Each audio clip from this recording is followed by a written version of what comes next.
What are some of the worst parenting mistakes your well-meaning parents made while raising you? Serious. They were pushing me to be perfect. By perfection they meant the girl that never raises her voice, always does as she is told to, is everyone's pushover, has the best grades at school but never gets higher education or a job and goes straight to becoming a stay-at-home mom, is smart but not feminist, doesn't wear makeup, doesn't go out with friends. Only women that don't care about their family do these. Spends all her life with her family as close as possible. Has social skills but only limited to relatives. Ugh. Same. Except that they didn't want me to ever date or marry because they felt threatened by relationships with anyone outside the family. I did not conform to the above, and boy, were they unhappy. They still try to push me into that role. Getting mad at me for saying bad words. Getting mad at me for swearing I can understand, but my dad once flipped out on me because he thought I said dong, I said pianist. But even if I had said dong, getting angry with a child for using the correct anatomical term for the male reproductive organ is freaking ridiculous. Raising me to be homophobic. Turned that around real quick. Good for you. Holy frick was I sheltered. I was super sheltered to the point where when I got to the real world, I had no idea what to do. Heck, I'm 28 and still don't know anything. I never got to hang with friends, thus affecting my social skills. My mom would constantly degrade me if I couldn't figure out a problem even she couldn't do. For example, one of her favorite insults was "Come on Chad, we're not Ray, inventing the wheel," and yes, I am a Chad, I might as well say. Everything that we would do always had to revolve around what my mom liked. It makes me feel like my hobbies are crap and aren't worth the light of day. She constantly interrupts me when speaking just to talk to someone else, which makes my words feel like they're worthless, like something that holds no value. It's made me feel empty, and to be honest, I hate talking about my feelings because I feel like I don't know how to describe them without sounding like an emo 16-year-old. Sometimes it's okay to be an emo 16-year-old, especially if your parent has held back or damaged your development. If you can, then you should get a therapist. It will help.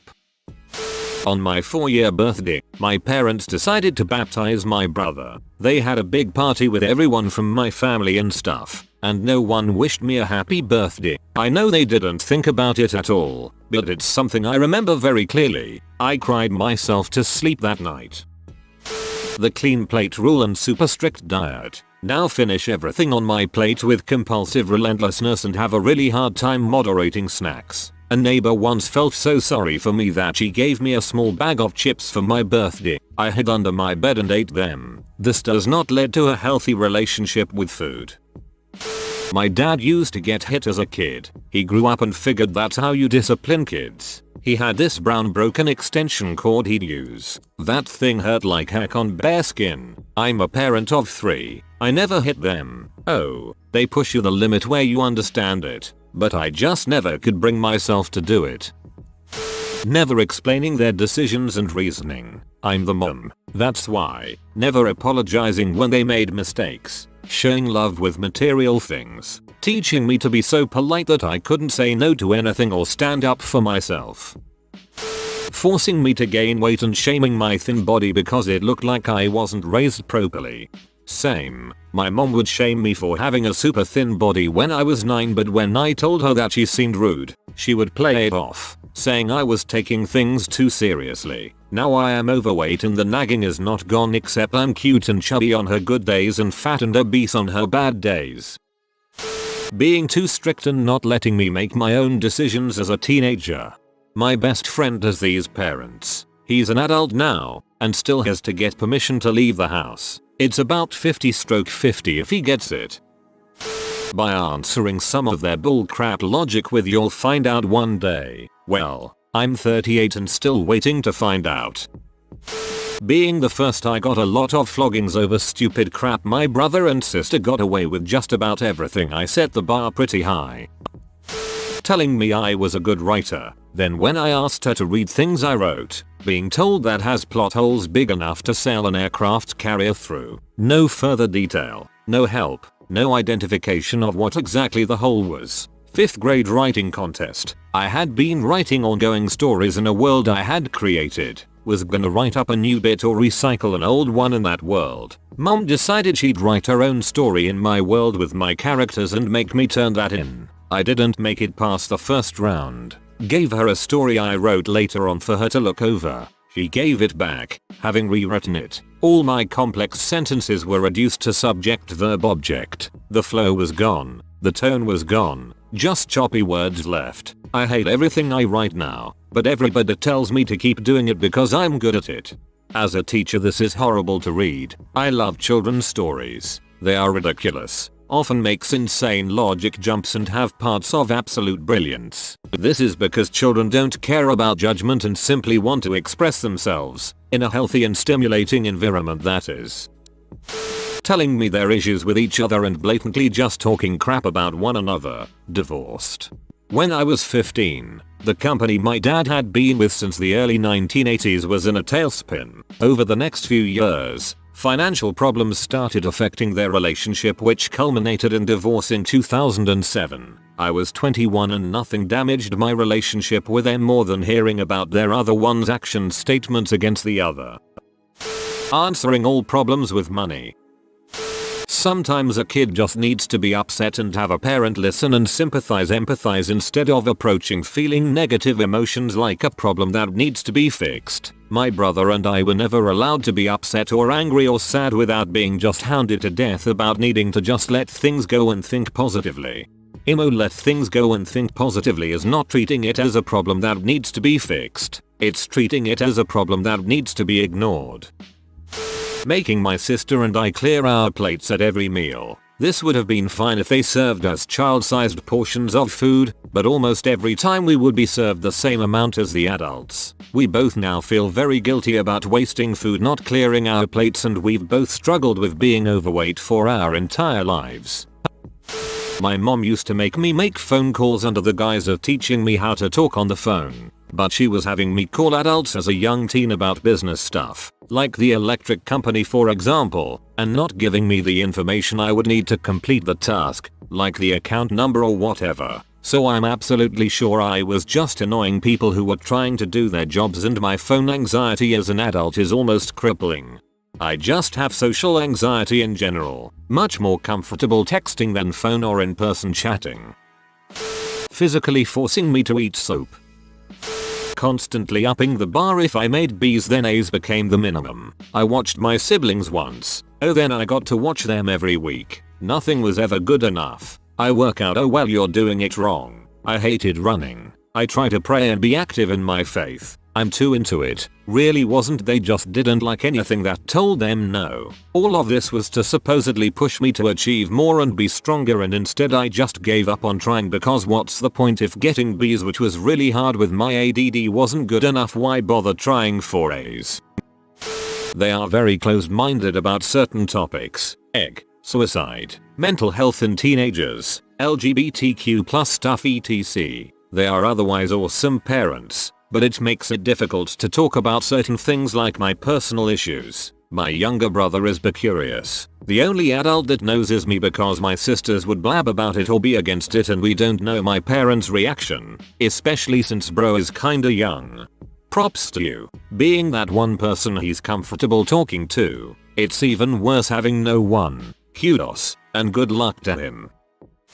Overprotecting me. I had cancer twice before I was 5 years old, and so my parents really shielded my life. A kid's birthday party? My mum would be there too. Playing out until late? Nope, not allowed. Even when I was older, there was no going to nightclubs. I had to be in by 10 PM and had to argue my way to let my boyfriend, now husband, stay the night. As a result, I'm rubbish at socializing. Struggle to make my own decisions, as someone was always there with an answer for me and didn't know anything about running a house, as it was all done for me, not my choice. When I came to move in with my boyfriend, they were all, "Do you not like us anymore? What have we done to deserve this?" My guy had to show me everything. Washing machines, bills, cooking. Everything I know is because of him. They continued to message, email and phone several times a day until I asked for space and to be allowed to live my life. We have a better relationship now, and I have my own little girl, so do understand to some extent. But I know I'd want her to be supported and loved hard but allowed to scrape her knees and be included in everything. My job as a parent is to make her feel confident about herself and teach her everything I know to help her become a well-rounded and independent individual. Making fun of my looks in a teasing way whilst talking about how beautiful my siblings are. It sucks. I was the only girl and every part of my body was broken down and made fun of constantly. The fact that I grew hips was hilarious. The fact that my boobs were so small, etc. My brothers were just told they were handsome and heartbreakers. I still struggle with self-image.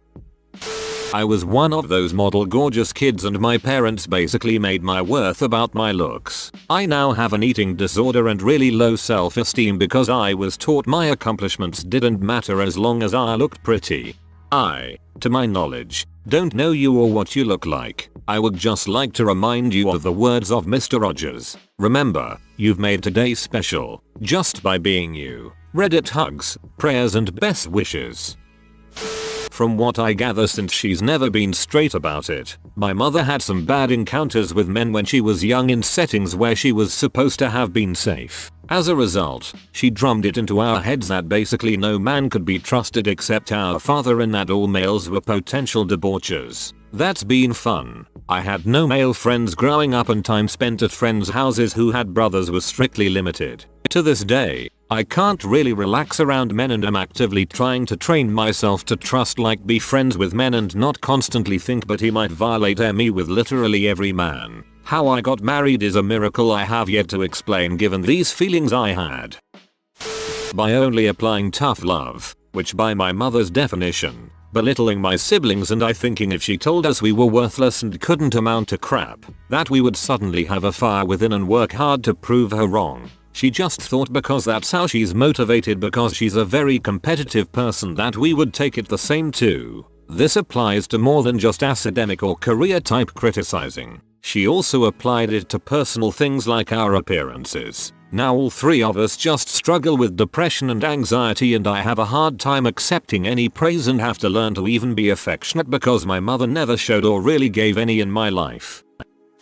My mom had a completely bonkers outlook on relationships. It's definitely because of her deeply abusive childhood, but the outcome was nuts. She kept warning me and my sister, when we had relationships in our teens 20s, that we were changing and that we had lost our sense of self. She insisted on being in the room and writing down talking points if I was on the phone with a boyfriend. Queefing according to her only ever happened if you had violently rough freaking sessions. So if you queef you know you're in an abusive relationship. She showed me how to lick my hand and use my spit as lube for a better handy when I was a young teen. Yet she also thought that thongs were completely unacceptable and whorish. But she bought me one with the idea that I was only allowed to wear it at home while doing something like reading. We were never allowed any privacy ever. Open bathrooms, we all slept together on the kitchen floor. Any insistence that I needed privacy was responded to by teasing me that I was going to go masturbate. Oh, speaking of, she told me that it's sad when married women use celebs because that means they are sad and lonely.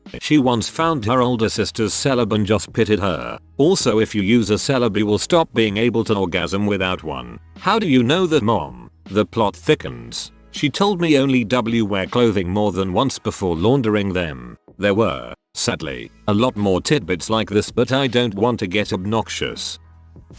My parents ignoring my eating disorder for a long time when I was young. I found out years later that they did know about it, but were unsure of what to do and embarrassed to bring it up. I just assumed they had no idea. I was pretty young and very sick and definitely needed some intervention. I think they wanted to help but avoided it because it was a confusing subject.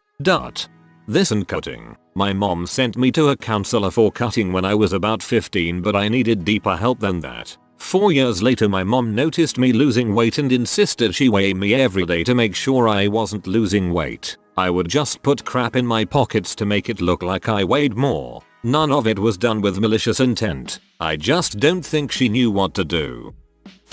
Not everyone is going to agree with this but spanking me, I'd get spanked with just about anything aside from a belt and if I was crying. From being spanked to the point of nearly forming welts. My father would ask me if I needed a reason to cry. Like what the frick? I'm crying because you nearly beat my bottom raw. Moving around the country they thought it would be fun and we'd see different places. Instead it made it difficult for me to make any friends cause I knew I'd be moving soon anyway. In my mid-30s now, still struggle to make friends and have this weird feeling like I don't have a hometown or belong anywhere. Leaving me with just anyone so they could go party? I don't think your parents were well-meaning parents then. Mostly being around a lot of drugs and alcohol and so many other things you find in Vegas. My mom apparently believed that if you refuse to talk about it, it doesn't exist. Wrong. I was physically shamed by my pediatric dentist, who was very publicly arrested and charged with physically shaming his patients. Sheltering me and not allowing me to go out as a teenager. I was confident in my ability to be responsible, but my mom was insistent that I wasn't ready and that she was protecting me from the real world. I feel like I missed out on a lot and went into college woefully unprepared from a social standpoint. I had a hard time making friends and was afraid to try new things. My parents always taught me and my siblings that we were better than that. Essentially that we were better than other people. It took me years to undo the sense of superiority and lack of empathy for others that this created. One of my siblings still acts this way and I believe it to be hugely detrimental in their interactions with other people. I realized over time that there's a big and positive difference between rising above through behavior, thinking and actions than experiencing yourself as being better than others. My parents had good intentions and are good people, but it was definitely a parenting oversight. Making you think showing a little bit of belly skin makes you not complimenting you in any ways, not taking interest in your child's interest, not acknowledging your child's basic freedom to decision. Yeah, pretty sure I've been wearing clothes too big for me my entire life because of my mom's skewed definition of modesty. She's mellowing out though and I get to chuckle every time she wears her yoga pants. Just to say, my parents are definitely well-meaning and have done more for me than anyone in my life. However, they sure aren't perfect and a couple things I won't repeat with my possible future children are, when I was 12 or so my mom found some pee I had looked up, and the way she reacted had led me to believe I was one of the nastiest people in the world for a while, and she still brings it up 14 years later calling it the sick stuff. Then my dad mainly just won't ever let a darn thing go. I continue to hear about the little things that have irked him over the years like over and over. I don't even remember half the stuff he's still mad about from years ago. Like moving out at 18 or stealing something of his, which he steals stuff from me. So seems fair to me, but IDK. Mainly just saying these things as a reference for the changes in parenting methods I plan to have. I honestly think they are ignorant of the way these things affect me, and when I try to bring it up to them, they get defensive. So I've basically given up on attempting to talk it out. It is what it is, I suppose. I was teaching my 5-year-old how to do a shoulder roll. Halfway through the roll my nearly 2-year-old came running over. I heel kicked the little guy into next week. My foot was hurting for a good hour. Thankfully he took it like a champ and only suffered from a black eye. I've never felt so much guilt. He cried for a good 5 minutes and then we shared a banana. Still waiting to see the long-term side effects. Making us eat healthy all the time. We never ate out. Every meal was at the table. Even if we were out we would have to wait to go home to eat. Or lunch would be packed. No junk food, sweets or snacks. Ever. If you make food forbidden you want them more, and will lead to a fricked up relationship with food later down the line. My parents weren't quite this strict, but having something like McDonald's was very much an occasional treat, or done as a last resort if we were traveling somewhere. Now, as an adult, whenever I treat myself to something like that I feel horrendously guilty, even though I try to eat healthily the rest of the time. Ignoring the red flags and not getting my diagnosis when I was a little kid. This one hits me close to home. So many things in my life would be different if my parents just made sure I had the help I needed. Every dollar I made at my job was fun money. I appreciate that my parents paid for all of my necessities, but spending every dollar you get on fun stuff is a very hard habit to break. My parents were and are amazing. I'm not complaining. I'm just still learning as an adult. Now that I'm in college and realize I need to actually save some money, even though they still pay for a lot, I've just defaulted to spend basically nothing because I realize I have no clue how to budget, which is not great either.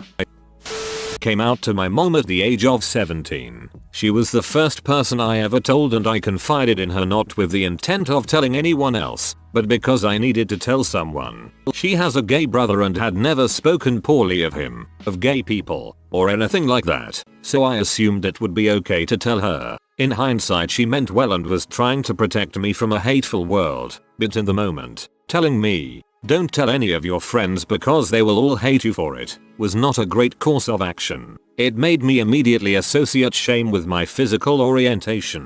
It broke my trust with her and made me feel even more alone than I did before, despite having told someone my biggest secret. I can't blame this instance for the depression and anxiety I struggle with today, but I would consider this one of the events that lit the spark.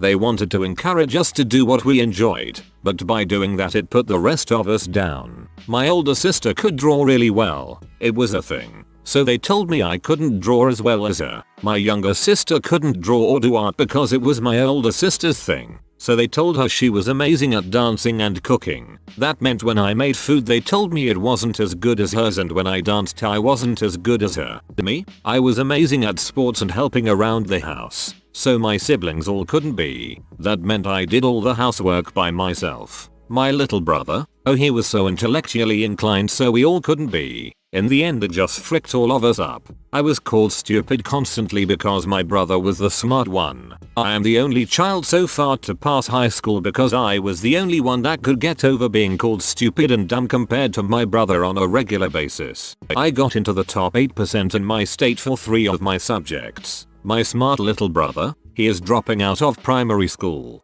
My siblings are all unfit because I am the sporty one and they were never encouraged to do sport. My little sister doesn't draw even though she enjoys it, because our older sister is just the best at drawing. My little sister is now an apprentice chef, but she's the only one who knows how to cook because we were all told it was her thing so we couldn't. My mother taught me but always told me I was bad, and now it gives me anxiety to let people eat food I make because I worry it's crap. I am scared to dance because I was always told I was awful at it and my youngest sister was the best. We all compare ourselves to each other in such a negative way because my parents wanted us to feel special and unique, but really it fricked us all up and made us feel inadequate in many aspects of our lives. Not making me do chores and homework. Now I am 19 and trying to learn all. My work ethic is awful and I can't stop procrastinating. They neglected me overall, but this was more of a so you don't have to bore yourself with this unnecessary stuff. Oddly, I was told to do chores and homework and my work ethic is still crap. I am currently trying to work on it now, and I think I've come a long way. But initially I think it was because they pushed me too hard and all I wanted to do was have fun. So, I got really lazy after turning 18 and didn't really do much of anything. I found myself briefly couch surfing because of that. My dad didn't respect me. It made me go through life looking for validation where I shouldn't have, looking up to the wrong kind of friends, seeking approval when I didn't need to, lack of confidence, wanting everyone to be my friend. Luckily I got past those issues. I still want everyone to be my friend, but the difference is I don't care if they aren't. But I'm pretty nice and friendly with everyone. Now I seek only the best friendships with the best people. Beating me with a belt hanger for bad grades. Yeah, that helped. Haven't laid a hand on my kids and they're killing it. My parents taught me how to not parent like them.